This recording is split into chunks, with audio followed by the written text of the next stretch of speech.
শুভ নববর্ষ 1439 সবাইকে বাংলা নববর্ষের শুভেচ্ছা জানাই। সবাইকে আমার অন্তর থেকে ভালোবাসা জানাই, আশীর্বাদ জানাই।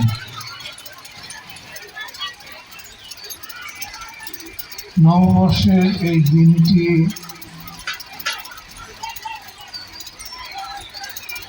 আজকে প্রায় 80 বছর ধরে,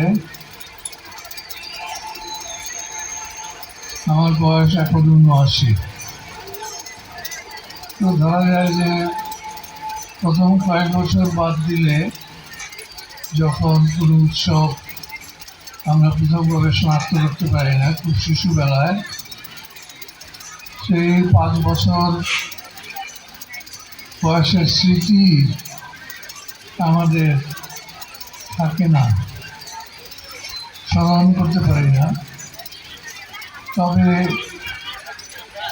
আমার জীবনের প্রথম 16 বছর এক নাগারে গ্রামে কেটেছে। গ্রামে আমরা যেভাবে পয়লা বৈশাখ দিনটিকে উদযাপন করতাম, সেই উদযাপনের কিছু স্মৃতি আমি আপনাদের সামনে বলছি।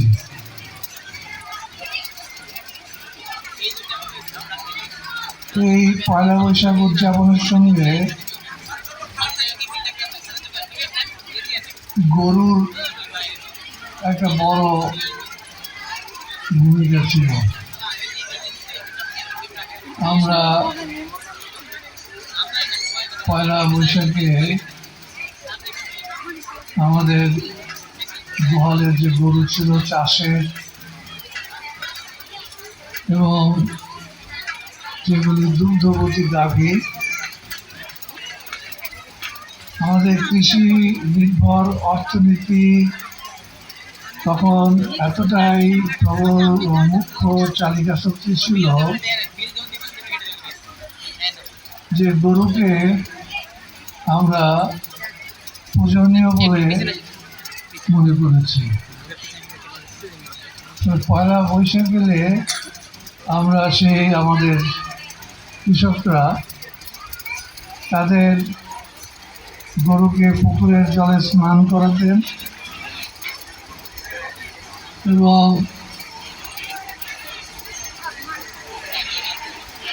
স্নান শেষে গরুর পিঠে আলপনা দেয়া হতো। সেই আলপনাটি কিভাবে দেওয়া হতো সেটা আমি বলি।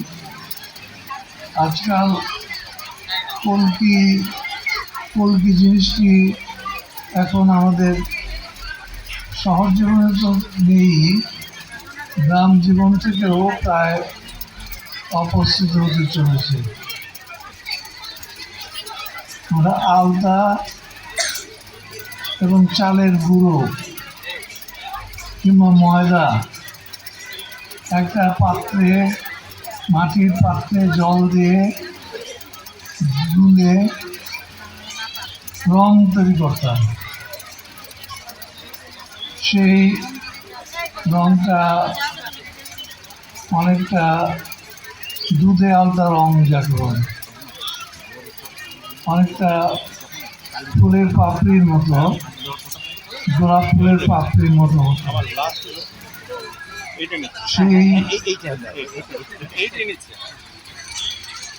পাত্রের ভিতরে কলকি ডুবিয়ে হলুদের সঙ্গে যে রংটা লেগে থাকতো সেই রংটা গরুর গায়ে